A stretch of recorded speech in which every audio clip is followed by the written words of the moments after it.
প্রশাসনিক কাজে স্বচ্ছতা বজায় রাখা এবং প্রশাসন ব্যবস্থা দুর্নীতিমুক্ত রাখার উপর সরকার সর্বাধিক গুরুত্ব দিয়েছে। তেমনি উন্নয়ন কর্মসূচি রূপায়ণে গতি আনতে ডিজিটাইজেশনের উপরও গুরুত্ব দেওয়া হচ্ছে। সচিবালয়ে অনলাইন পঞ্চায়েত মনিটরিং সিস্টেমের সূচনা করে মুখ্যমন্ত্রী বিপ্লব কুমার দেব একথা বলেন।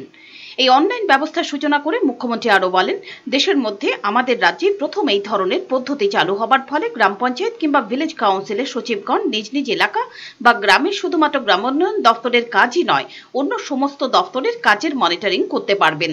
যেটা বিদ্যালয় পূর্ত দপ্তরের রাস্তার কাজ, গ্রামোন্নয়ন দপ্তরের প্রধানমন্ত্রী আবাস যোজনা, তথ্য প্রযুক্তি দপ্তরের কাজ, হাসপাতাল, উদ্যান, জল সম্পদ, খাদ্য এবং জনসম্ভরণ, ক্রীড়া সহ বিভিন্ন দপ্তরের কাজের অগ্রগতি সম্পর্কে অবগত করানো যাবে।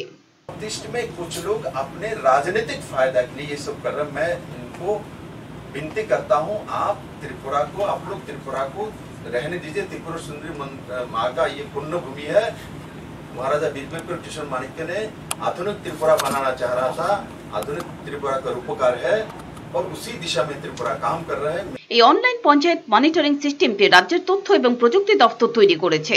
অনুষ্ঠানে মুখ্য সচিব এল.কে. গুপ্তা, বিভিন্ন দপ্তরের সচিবরা সহ এডিসির সিইও উপস্থিত ছিলেন। ব্যুরো রিপোর্ট, চ্যানেল দিন রাত।